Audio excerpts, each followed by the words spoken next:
Hi, welcome to today's episode of pitfalls. Today I have a guest with me. We will.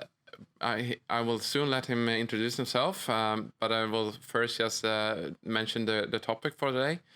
We're going to talk about the legal requirements of importers that imports products into the EU, and goods in general, but maybe specifically PPE, which is a very um, high in request at the moment. Han, please explain a little bit who you are and why we have gotten in contact the first time. Thank you very much, Robert, for inviting me and to have this discussion with you. My name is Han Zuiderwijk. I'm from the Netherlands. You can forget about my last name because it's really difficult to pronounce. So I have been in the, let's say, CE marking consulting business for more than 25 years now. I have started yes, it's 25 years now. I've started a website called cemarking.net, which is maybe one of the oldest, longest running sources on the internet for information about CE marking. Besides my consulting business, in which we're consulting companies from all sizes, small to very large, all kinds of products, medical devices, machinery, toys, PPE, all kinds of stuff. Besides doing that type of work, I've also been involved as an expert, invited in EU-funded projects throughout Eastern Europe, North Africa, and Russia and Saudi Arabia, developing legislation in these countries. At first, we started with in the Eastern European countries to help them bring their legislation up to the level so that they were prepared to join the European Union. And now later with other countries who have no intention of joining the EU, but are still interested in introducing this system of technical regulations, which have turned out to be quite efficient. So that is in a nutshell, what I've been doing over the last 25 years. Now, you and I got into contact over LinkedIn when we were both in a discussion, and the discussion started originally with a post on the fact that in the Netherlands, a batch of more than 600,000 face masks had been blocked by the customs because they did not fulfill the CE requirements that apply to them. And a discussion started between different experts on this fact, and it's really, we agree that this is not just for these face masks. We've seen a lot of attention for face masks and gowns, different types of personal protective equipment to help protect people against COVID-19, because that, of course, is now a very, very hot topic, and it is very profitable business. So a lot of people are jumping on this. But these problems that we see with non-compliant PPE is not just for PPE. This is we have seen this already a long time for other types of products as well. And so there is a more general problem with the importation of products. Yeah, it's as you say, we started off in LinkedIn, and then we had a discussion with two other actors in the field regarding this very interesting topic. Whereas one of the attendant was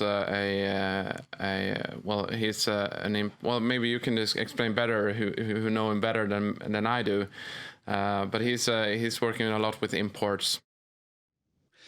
So we had two other gentlemen on that call that we organized together, and one of the persons was a CE marking consultant in the UK, and another person was from China, a Chinese national who is working for a large retail store, importing and basically also selling under brand name electrical products and electronics.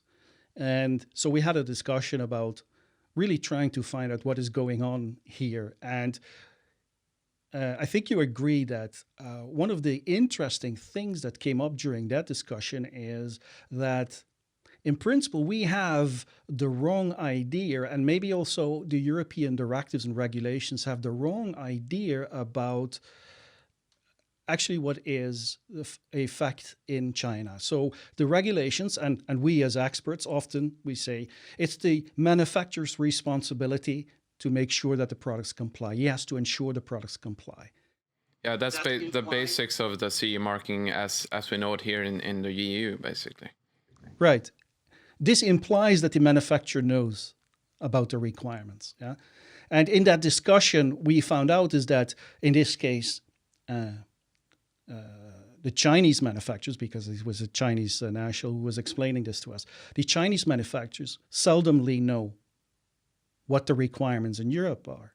And because they have a tradition, you tell us what you want and we will make it for you the way you like it. And so you have to give them, as a buyer, as an importer, you have to give them the specifications of what you want. And that is not how our legislation is written, because we expect that the manufacturer knows this. Also, in my practice, and I'm sure that you are seeing the same thing at this moment, there are a lot of importers who are now,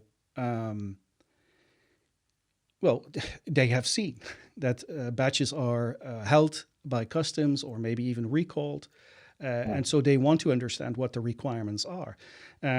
We now see that they also do not know what the requirements are. And so there is really a lack of knowledge and a lack of understanding that is causing these huge issues with product conformity. So you started off describing the issue in the Netherlands where 600,000 face masks was stopped. Would you say that this is the reason for that? I mean, the thing that we just discussed, that they, either the importer or the manufacturer, or maybe both, didn't know the requirements of the product.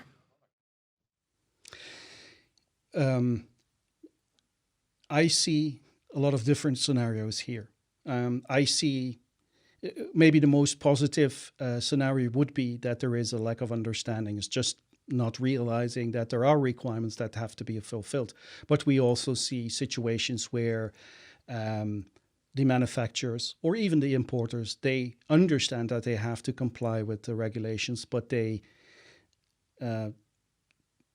know that the products do not comply, and they still take a chance. Oh, okay. Yeah, I can see that as well. As you already mentioned, I mean, it's really high volume of the orders or the requirements at this moment for face masks and so on. So it's understandable in a way that a lot of people try to get on that boat. The only thing is that the thing to bear in mind basically is that you can't do that without knowing what you're going into. Well, yes. And so an importer or a manufacturer, for that matter, approaches you because they want to find out about CE marking. They have only two questions. What does it cost? And how long does it take? Because these are the questions that entrepreneurs have. They want to know when they can start selling and from which moment that they can make income, revenue, and they want to know what the costs are in order to see at what point of time they're going to make profit. That's quite understandable. Yeah. Yeah, but then they don't count on the risk or calculate the risk that they might get nothing at all. They just pay the money and not get anything, because that's basically the risk that you're facing if you don't do it the right way. As I You know what I've seen over the last 25 years and discussing with a lot of importers, what I see is persons, young persons often, they found on the internet, or they went to China to a trade show, or they found on the internet some products, and they see the price and they think to themselves, wow, I can sell that for a lot more. I can make a very good profit here. Yeah. And so they start dreaming about building a business around this product or these products, and they see that this can be a very profitable business. And that's all wonderful. That's all okay. But then at a certain moment, somebody mentions product conformity. So are your products CE marked, for example? And then they look into this. And then very soon they find out that this is not so easy. Can be quite complicated, can be quite daunting. Yeah. So for example, there is a large misunderstanding in the market about CE marking, CE certification. So a lot of people, they think that CE marking is, well, like the traditional way of product certification, right? So what I mean with traditional certification is there is a marking or a certificate that you need. And that means you go to a certification body and you have them certify, you pay them money, and you will get a certificate. Yeah, that's the traditional way of certification. But with CE marking, that for a lot of products, that works quite differently. Actually, I estimate that a good 85-90% of the products do not have to be certified by a third party. And for these types of products, the manufacturer can do what we call self-certification, or the manufacturer is expected to do the assessments, the conformity assessments himself, and also compile all the documentation that is necessary to prove the compliance. So there it already starts. Now that seems like a very attractive idea. We can do self-certification. But actually, if you look into what those steps entails and what you would actually need to be able to certify, to state this product complies with the requirements, you need a certain level of organization in your company that a lot of small starting or importers that are starting out do not have. Yeah? And so it's really, in my view, a underestimation of what the responsibilities really are. Yeah, I fully concur with that. So if you would take the position of an importer for a moment, and let's say that we're actually in that position, that we found this huge business opportunity. What would you say would be the steps to avoid getting into this hazardous situation or bad situation that we just described? Yeah. For one, maybe the most important step is that you need to realize that, probably you need to change your mindset. Yeah? It's not just about getting a product and selling in the market. That's your core activity as an entrepreneur, as an importer, as a salesperson. But you also need to have organizational skills in order to check that everything is okay. So let's take a step back. So what are your responsibilities? First of all, it is now good to mention, also for those who listening and who are not really importing, but also for them to realize, first, it is important to realize that according to EU regulations, a product may not be placed in the market from another market. So it may not be when it comes from China, for example, or from the United States or from any other market. It may not be placed in the market in the European Union if there are not one of 4 economic operators. Yeah. First of all, manufacturer. So that would mean that the manufacturer maybe has an office in the EU. Secondly, an importer, somebody who buys the product, somebody from the EU who's buying the product from a manufacturer outside of the EU and selling it in the market. Thirdly, authorized representative. This is basically a natural or a legal person, so a person or a company who is representing another, but they are not taking over the name of the manufacturer, but it's basically a company representing other companies for the purpose of regulatory compliance questions, not for sales. Yeah? And then the fourth one is, and that's a new one, is fulfillment service provider. Now, a fulfillment service provider is a organization that is providing fulfillment services. So that means as an entrepreneur, you may receive the order, but you will have the shipment, and basically you will ask the fulfillment service to do everything to get the product in the hand of the buyer. So possibly warehousing, but very often logistics types of services. Yeah, maybe in combination with packaging and labeling. So those 4 persons have to be in place. What that means is, because of this new requirement, a new regulation, it is not longer allowed for consumers to directly order from through the internet, directly order from a factory, for example, a factory in China. So, in other words, well, we all know the websites AliExpress, Alibaba, Wish, etc., where you go online and you buy from a factory a certain product.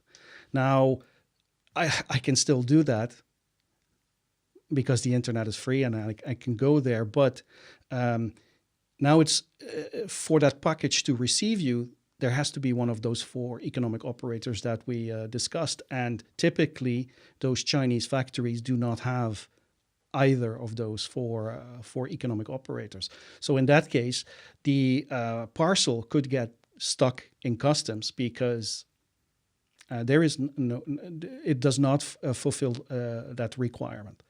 So just to be clear, we're talking about one of these 4 that you mentioned, not all. Yeah. So now we're narrowing down. So we spoke about this general picture, which is, I believe, is very, very important to understand, because that's really the approach of the European Commission. The regulator is thinking in this way, and then we can focus on the responsibilities of the importers specifically.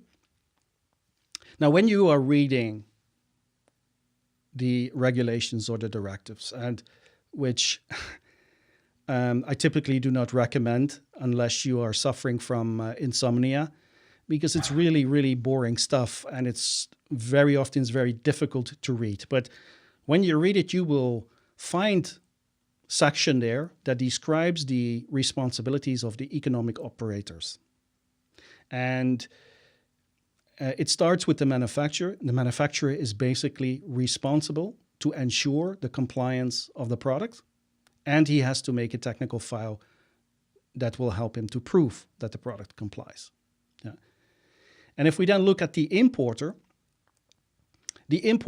has the responsibilities of the importer are formulated in exactly the same way. The importer shall ensure that. And how that works is, in principle, the manufacturer could take his responsibility. Doesn't matter, the regulations state the manufacturer and they don't state the manufacturer in the EU or outside of the EU. It applies to all manufacturers wherever they are located in the world. But of course, the problem with that is our inspection authorities have no competence outside of the EU. So they cannot go to China or they cannot go to the United States and enforce the European rules on them. So for that purpose, we need a person, a legal entity in the EU to be responsible. Would you say that, I mean, when it comes to the manufacturer, and this is kind of why there is a lack of understanding at the manufacturer side, that they, even if they kind of break the rules, they won't really get caught themselves. It's still as mostly the importer's headache. I think it also has to do with a cultural difference, Robert, because I have worked with a lot of organizations from North America, from Canada, from the United States. And there I seldomly have discussions about their responsibilities, because they understand that if they want to sell a product in the European Union, they have to fulfill European Union rules. And they are ready to take those responsibilities. It's really a lot of problems that I see with manufacturers from the Far East who really would want to satisfy you. I do not want to pretend that they are all bad, but they just want to satisfy their customers in the best possible way for the lowest possible price. Yeah, and then we get back directly again to the what kind of requirements, or what do you actually say to your manufacturer? If you don't say that you need to comply with all of these things, then you don't get that. You don't get that because they are producing not just for the European market, they are producing for the for the rest of the world. So they expect you to explain to them, or that is what our friend has told us. This is really the practice, and you should not underestimate this. Obviously, this does not apply to all manufacturers, but in the Far East, there are thousands, 10,000, 100,000, maybe millions of organizations that are offering manufacturing services. Yeah, so. This is what an importer needs to realize. So he cannot just rely on the information that he gets from a manufacturer, because the manufacturer may not know. But we can add another problem to this. Not only do a lot of manufacturers don't know, but some of them do know, and they provide documentation that hopefully satisfies their importers. You're talking about fake documents, right? Or we are talking about fake documents. In currently in this crisis and the attention for PPE, for COVID-19 protection, etc., we see a lot of certificates. I've checked a lot of certificates, and I think that 95% of the certificates that I checked are false. 95%? 95%. And the remaining 5%, maybe 4 of them, are maybe really genuine certificates, but they are all only for one particular aspect of the CE marking, not for everything. Yeah. So there is a high level of profit involved, and what we often see is that importers, they want to trust their manufacturers. They want to believe this is true, because if they cannot believe this is true, their whole dream is lost, right? Yeah. So an entrepreneur is always thinking in solutions, not in problems. So if the manufacturer says it's compliant and he shows me a certificate and that, well, it looks okay, then it probably is okay. Yeah, I mean, and to be honest, a lot of these documents really look good. I mean, they're good falseries or whatever. As I've seen, it could also have been tested, but it's not tested at the accredited lab or something like that. So there's still maybe a test report, but yes. Now, let's have a look at maybe some very concrete examples of what the responsibilities are of an importer and of a manufacturer, for that matter, because as we've seen, it's basically the same. So first of all, the product should comply with the requirements. The requirements are formulated in European Union regulations or directives. For personal protective equipment, it is a regulation. The difference between these two terms is really, it's a different legal instrument, and a directive is a document that has to be transposed into the national legislation of member states, while a regulation has direct effect. For an importer, it really doesn't matter whether it's called a regulation or a directive. It's the same responsibilities. So there are requirements formulated in those regulations or directives, but often they are formulated in very general terms. And this is done on purpose, because if the European Commission would be very, very specific, if they would add parameters, for example, then whenever technology develops, they would have to change the directive or regulation, and that simply takes too much time. I've seen it in the past, for example, with new types of fire extinguishing devices, which could not be placed on the market because there were no requirements that would fulfill it. It would normally be under the personal protective equipment, but the requirements and the standards that were available and the procedures were only for the traditional cylinders. So this is where we learn. We have to be more let's say, more flexible in this way. So what the regulator is doing, the European Commission, is they are formulating in rather general terms, and then they make a list, they adopt a list with reference to standards, to European standards that a manufacturer can apply to check whether his product complies. These so-called European harmonized standards. And if there is a European harmonized standard for a particular product, then you can apply that standard, which gives you much more details. For example, details about sometimes the design, how to test this, what information needs to be on the label, these kinds of things. So it gives you much more details. Yeah. So that's one. You have to ensure that your product comply with the requirements. But secondly, you also need to have the documentation and to keep the documentation in what we call a technical file or technical documentation that proves that you comply. So if you say, I comply with the personal protective equipment regulation and with this and this standard under this regulation, you should have documents that prove that what you are stating is true. And these documents can be, for example, test reports or assessment reports, visual inspections, and what have you. Now we have, then we have an assessment of the product design, whether it conforms to a standard or to a requirement. But then we are still not there. If you submit a test sample to a test laboratory, then what is the result that you get for them? You get a report from them. But what does the report say? The report really says the samples, the 3 or 4 or 10 or 25 samples that we have tested comply. Because that's all they looked at.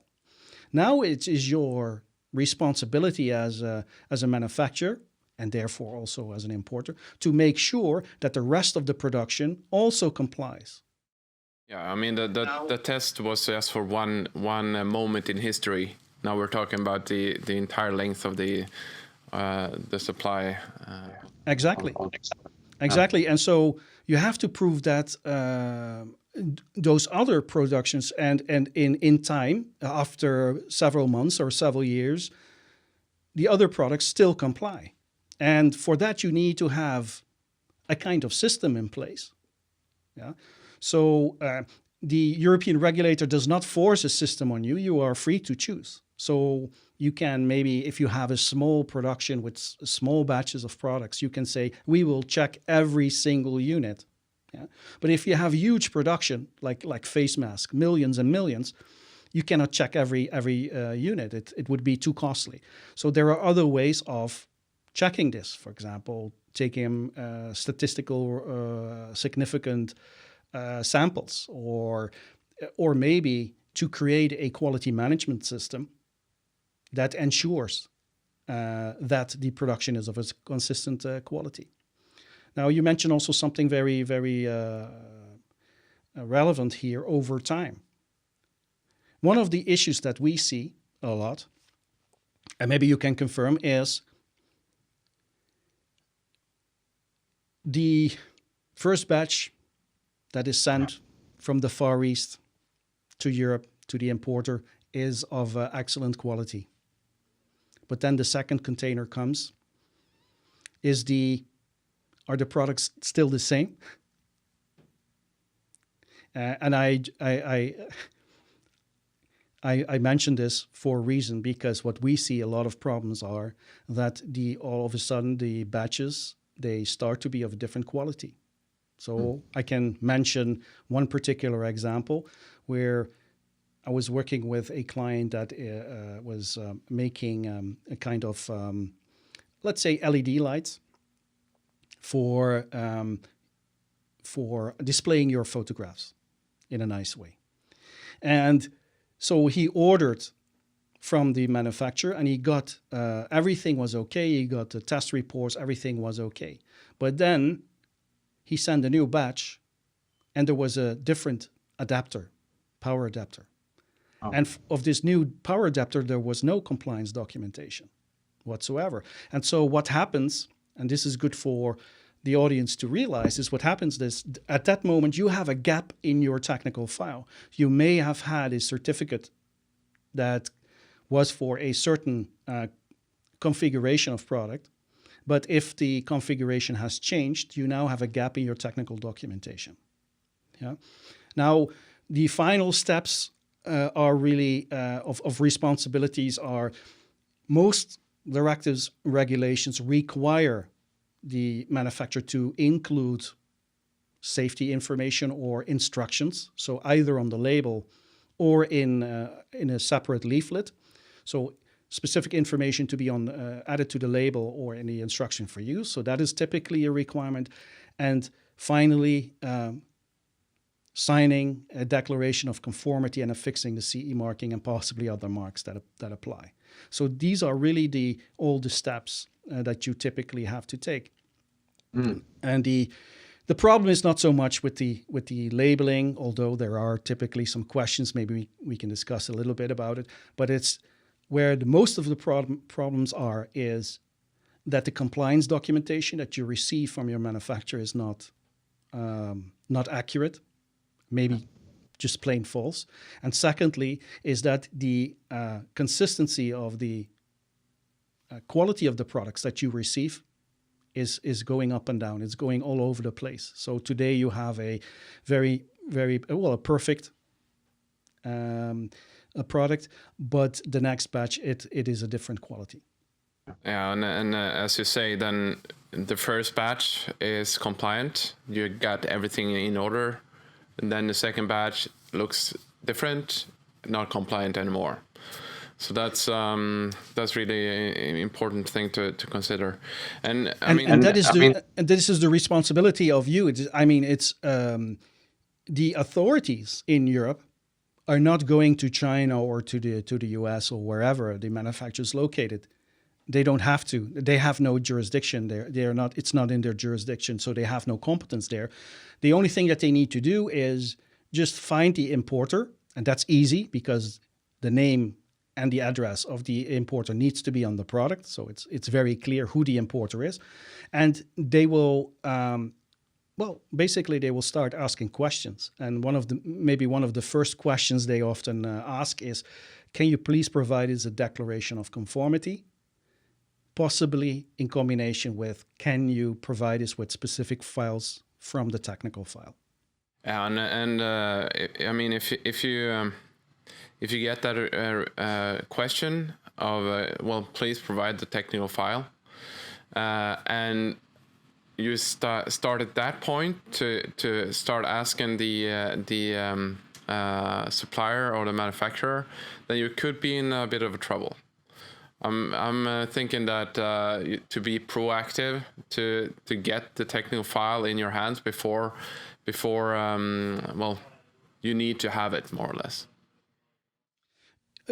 Very, very good comment, because what we often see is that there is no technical file. And if you start asking, while you have been asked by the customs authorities or by the market surveillance authorities, they give you maybe, it's flexible. They say reasonable time, and this is interpreted in different ways in different countries, different member states of the European Union. But typically, you will get 2 to 3 days to respond to such a reply, sometimes a little bit longer. Yeah. And if you then have to ask for the technical file and then find out that the technical file doesn't exist, then you are in trouble. Yeah, for sure. Yeah. Well, I'm thinking that we kind of have covered most of the issues here. I mean, if we just briefly recap, we're talking about one of the primary things is to find out what are the actual requirements of the product. That's more or less the first thing, and that's a very important thing for an importer to start with, considering the fact that the manufacturer probably don't know. So you need to start with that and set the correct requirements on, ask for compliance with the correct requirements. And then you get all these documents, try to get the technical file from them beforehand, before starting the import at all. And make sure that they also have covered the important fact that they need to comply with requirements over time as well, not just in the moment or for the prototype. Something else? Did I miss something? No, that's in general the problems that we have now. Maybe because we mentioned specifically at the beginning that we will go into the personal protective equipment situation specifically, or let's say the products that are now high in demand. Mm-hmm. So which regulations really apply to these? And even that is not so easy to answer. Yeah. Because actually in the European Union, there are different types of regulations that can apply to those products. And this is where we have this huge confusion of with the different terms. Would you like me to briefly go into that? Yeah, we could do that. I mean, we're talking about, for instance, face mask. Is it personal protective equipment, or is it medical devices? And this is maybe we could focus on that and just briefly, and then we kind of wrap it up after that. Yes, and let's do it in such a way it's not just interesting for importers and manufacturers of those products, but but let's take them as an example. So let's say face masks or gowns or gloves. For example, they can be covered by different European regulations, and they can be covered by different standards also. And when they are under different regulations, that means the procedure of getting CE marking for these products also differ. Now, there are two regulations, directive or regulations, that apply. On the one, we have personal protective equipment regulation, and on the other hand, we have the medical device directive next year to become regulation. Yeah. So these two we have. Now, which one applies to which? And for this, we really need to look at the intended purpose of the product. And this really applies to any product. When you are starting out, you want to find out which regulations apply. You would have to start from what is the intended purpose of this product. Now, with face masks, for example, but the same applies to gowns, we have two different kinds of intended purposes. On the one hand, we have the face masks that are intended to protect the wearer, the person who wears the mask, against, let's say COVID-19 virus, or against particles if you are painting or grinding activities, particles. There are face masks who are protecting you against those. This is a personal protective equipment because it's a device. It's worn by the person who needs the protection from this device. But on the other hand, we have medical devices. Some face masks are medical devices, but in that case, they are not intended to protect the wearer against the doctors, let's say, the nurses against the viruses that come from the patients, but it's the other way around. The intention is that the patient is protected against viruses possibly, or getting infections from the doctors or the nurses or the caretaker. So it goes exactly in the opposite direction, the protection. Now, this is very, we in the market, they often call them the surgical masks, right? These masks are not personal protective equipment. They are medical devices because they are intended to prevent a medical condition, an infection, to the patient. So that is really a good illustration where you would have to start. What is the intended purpose of this particular product? And then from there, you start to look at the different CE marking directives and regulations and possibly other directives and regulations. Yeah, and I mean, it's still the more or less the same thing. You need to start with what are the requirements of our product. So it's But the interesting part is, and this is what we are seeing a lot, because the regulations are different, the procedures are different, like I said. Now, for one, the personal protective equipment regulation, these face masks that protect against COVID-19 are Category 3 personal protective equipment, which means you have to involve a notified body or a third-party certification body in the process. So before I was mentioning that we have the different regulations, directives that may apply, and that has effect on the procedure.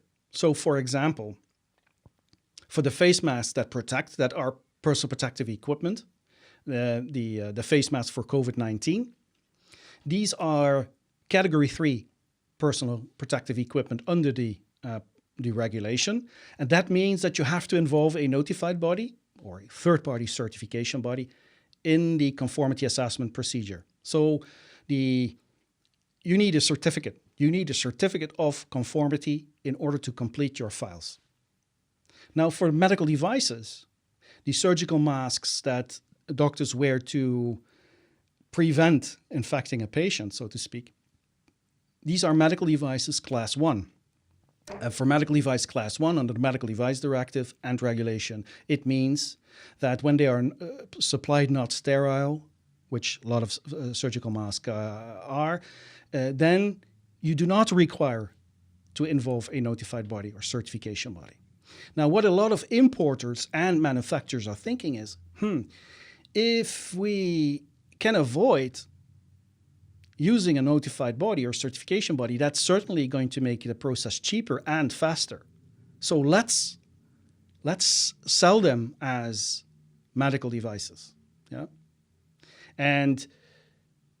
But they may, at the same time, they may make presentations in their marketing material or on their websites where they are claiming that this masks protects the wearer against COVID-19. Right. Everybody now in public transportation is wearing surgical masks. Yes, you have seen that.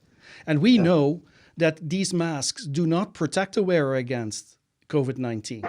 So the most that you can expect from these masks is that it may help not to infect other people.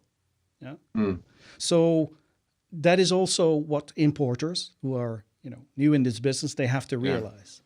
And maybe inform the customers as well of the fact. But secondly, so people want to jump on these medical devices, and they think it's going to be easier. But actually, it's not so certain it's going to be easier, because the Medical Device Directive has a certain requirements, so certain procedures that make it rather complex and complicated. For example, under the Medical Device Directive, a manufacturer should have a quality management system in place. Now, if a manufacturer does not have that, it takes time. It takes quite a long time. It takes at least several months to build such a quality management system.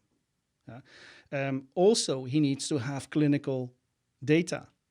Well, to build clinical data from nothing, this takes time.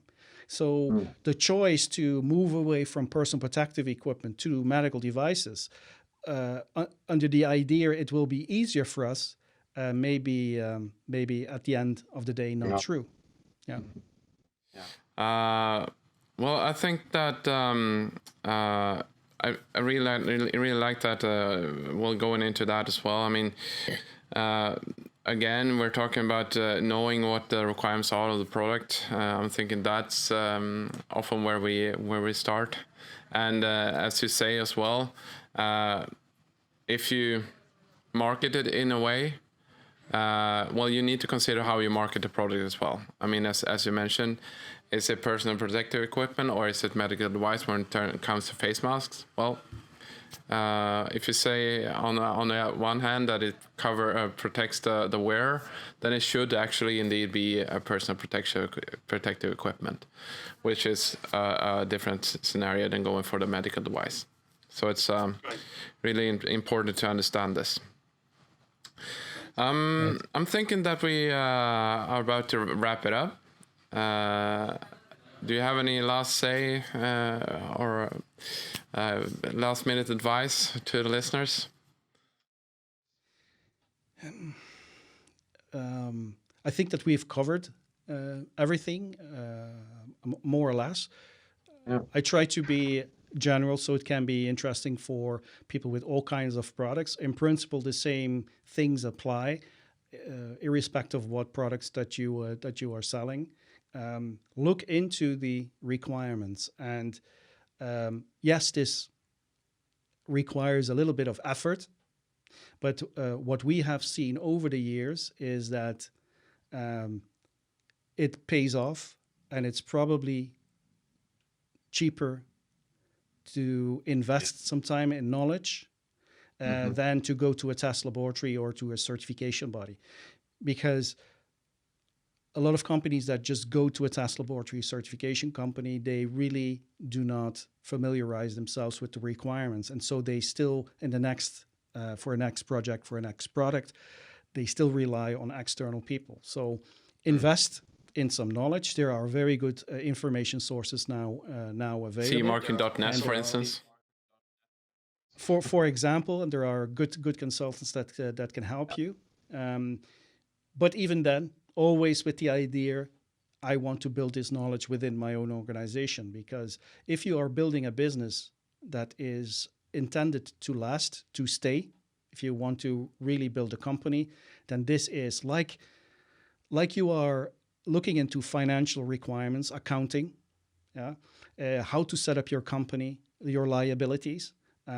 This is another area which is really important, foundation, one cornerstone of your company. Thank you so much, Han.